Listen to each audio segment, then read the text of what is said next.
ერთი ამბავი უნდა მოგიყვეთ მიზნობრივ ინფლაციაზე. ესეთი დიკავშირებული ტყუილია, რომელსაც იყენებენ, რომ როცა ხალხი უნდა გაძარცვონ ინფლაციით და ეუბნებიან, რომ იცი რა, პატარა ინფლაცია კარგია.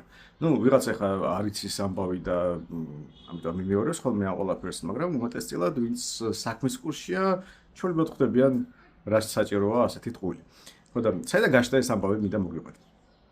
ისტორია იწყება მე-19 საუკუნეში. საბაკო სისტემა, თანამედროვე საბაკო სისტემა, მნიშვნელობა არ აქვს როგორ მივედით აქამდე, მაგრამ ის სისტემა, რომელიც მე-19 საუკუნეში ჩამოყალიბდება, შინაარსობრივ არის თაღლითური სქემა, რომელიც ყველა სხვა სფეროში დასჯადია, მაგრამ მე-19 საუკუნიდან ლეგალურია.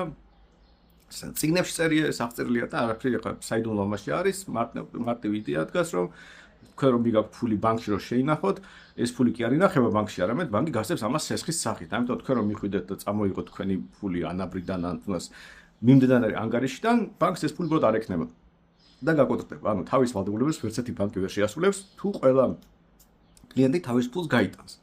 და ეს ცნობილი ამბავია, არაფერი ახალი ამაში არის და პერიოდულად ამ ბანკებს ემართებოდათ ხოლმე კრიზისი, ლიკვიდობის კრიზისი ქვია, როცა კლიენტები მიდიან და ბანკს უფრო ნაკლები ფული აქვს, ვიდრე კლიენტებს სჭირდებათ. და ეს პრობლემა რომ მაგვარებულიყო, დაჭირდა საბანკო სისტემას ცენტრალური ბანკი, რომელიც აიღებს დაბეჭდავს ფულს, გაასესხებს კომერციულ ბანკებს და კომერციული ბანკები ამ პრობლემას მოაგვარებენ. მაგრამ ვინაიდან ფულის ბეჭდვა ზოგადად ცუდია და ისტორიულად ყველას ესმოდა რომ ეს ცუდია და ამის გამო ხალხი ღარიბდება და ფაქტობრივად ეს არის ესეთ საბანკო სისტემის დასუბსიდირების ინსტრუმენტია, რომ საბანკო სისტემის პრობლემა რო უჩნდება, ფული ბეჭდება, ფასები იზრდება და დანარჩენი მოსახლეობა ამ გაზრდილი ფასების მეშვეობით ფაქტობრივად ირიბა და ასუბსიდირებს კომერციულ ბანკებს. ეს არის მთელი იდეა რა. ხო და წარმოიდგინეთ, რომ ეს ლოგიკა მარტივი იყო, რომ თუ რაღაც პერიოდულად ფულის ბეჭდვა მაინც საჭიროა, რომ საბანკო სისტემა მდგრადი იყოს, მოდით დავბეჭდოთ, მაგრამ ზომიერად.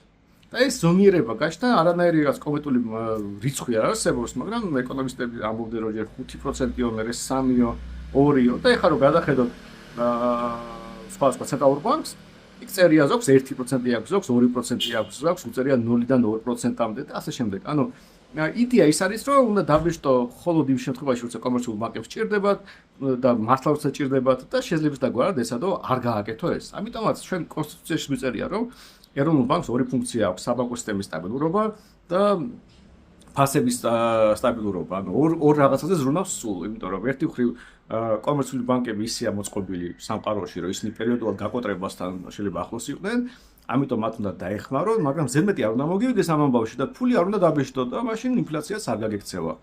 უბრალოდ პრობლემა რაში მდგომარეობს, იცით? ერთია, როცა შენ მოგცეს ინსტრუმენტი, როგორ დაეხმარო კომერციულ ბანკებს კრიტიკულ შემთხვევაში, მაგრამ ჩვენ ეროვნულ ბანკმა და არა მარტო ჩვენმა ბევრს ემართება იგივე პრობლემა. ეს ინსტრუმენტი გამოიყენა არა კომერციული ბანკებისთვის კრიტიკულ სიტუაციაში დასახმარებლად, არამედ იმისთვის, რომ ეს ბანკები დაასუბსიდიროს. ამიტომ ყოველ კვირეულად ფაქტობრივად კვირაში ხო გაიცემა ეს რეფინანსების სესხები, ეროვნული ბანკი აძლევს რაღაც ასობით მილიონს, ოჯერ მილიარდობით ლარს კომერციულ ბანკებს, შედარებით იაფად. კომერციული ბანკები მე ამ ფულს გასცემენ სესხებად, იპოთეკურ სესხებს გასცემენ, სხვა სამოხმარებლო სესხებს გასცემენ და ის სხვაობა რაც არის რეფინანსების განაკვეთა და იმ პროცენტს, რომელსაც მოხმარებელი იყრის, არის მათი მოგება. აღმოჩნდა, რომ შვენიერი ინსტრუმენტია, როგორ დაასუბსიდირო კომერციული ბანკები. ეროვნული ბანკი სხვაგვარადაც ასუბსიდირებს კომერციულ ბანკებს, მაგრამ ერთ-ერთი ესეთი ცნობილი ინსტრუმენტია. და შედეგად რა გამოდის? ანუ როცა დაინახეს, რომ ეს გაუვიდათ და შეიძლება ასე მოგების ზრდა, მთელი საბანკო სისტემა გახდა ლობისტი იმის, რომ ეროვნულ ბანკმა უფრო მეტი ფული დაბეჭდოს. და ჩვენ შემთხვევაში ეს რაში ითარგმნა?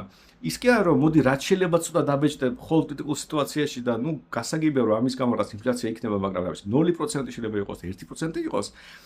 მოდი, 3 ჩავწეროთო რა. და 3 ჩაწერეს. არანაირი გათვლები ამის უკან არ არის, ვინც იტყვის ყველა მათყუ არა, იმიტომ რომ პარლამენტში როცა ვიყავით, ვეუბნებით აბა გვაჩვენეთ გათვლები, რატომ 3%-ია და არაფერი მსგავსი არ არსებობს. უბრალოდ რაღაცა ზოგადი მსჯელობები და რა ასე შემდეგ. და რაც თავარია, პერიოდულად ეს ინფლაცია გაიქცევათ ხოლმე, არც იმ 3%-ში ჯდება, როგორც ახლა 6% გვაქვს, იყო რაღაც წელიწად ნახევარი ორნიშნა ინფლაცია გქონდა საერთოდ. ანუ 10-15%, ანუ იმდენ ფულს ასხავდნენ საბანკო სისტემაში, რომ საბოლოო ჯამში ფასები გაიქცეოდათ. მე მიხვდებიან, რომ ზედმეტი მოვიდა, ცოტა მოუჭრე მონეტარულ პოლიტიკას, დაახლოებით ასე მოხდა 23 წლის ბოლოს. მოუჭრეს მე ინფლაცია დავარდება, როგორც კი დაინახა რომ ინფლაცია შემცირდა, თქვა 0%-მდე დაიწია, 1%-მდე დაიწია, უცბად ისევ ბეშტავენ, ინფლაცია ისევ გაექცევათ და აი ამ ციკლში ჩვენ ვართ.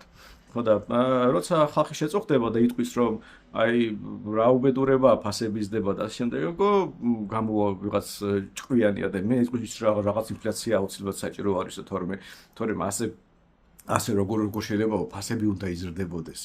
მართლა გითხრათ, ბევრი სხვადასხვა კიდე მითი არსებობს, რატომ არის ფულის დაბეჭდა კარგი ყველაფერს ვაშად ვერ მოგიყვებით, მაგრამ ეს ძალიან სახალისოა, მით უმეტეს პრემიერმა თქვა, რომ თუმცა 3%-იანი ინფლაცია კარგია და მანამდე გვარამია თქვა, რომ კარგია 3%-იანიო და არც ერთია რამის ცოდნა და არც მეორე, მაგრამ ეს მითი მართლა არსებობს და მინდოდა მომეყოლა საიდან გაჩნდა, თორემ კი, ამ სამეყო სისტემას პირველად დაჭირდება ფულის ბეჭდა და ამის გამო ფასები პირველად გაიზრდება ხოლმე, მაგრამ მხოლოდ მიზანი რო ყოფილიყო სამეყო სისტემის სტაბილურობა, ინფლაცია 3% კი არა, ძალიან დაბალი იქნებოდა, შეიძლება პატარ-პატარა დეფლაციას, ანუ ფასების შემცირებას კი ჰქონოდა, იმიტომ რომ თუ ეროვნული ბანკი თავის საბანკოზე დამხედველობის ფუნქციას კარგად ასრულებს, შინაარსობრივად რისკები სამბანკო სისტემის ნაკლები იქნება და ფულის ბეჭდა ნაკლებად დაჭირდება. მაგრამ ეს სხვა ზოგადი უფრო დიდი პრობლემის ნაწილია, ამიტომ სხვა დროს კიდე ამაზე რა თქმა უნდა ვილაპარაკებთ. მადლობა რომ ჩემთან იყავით.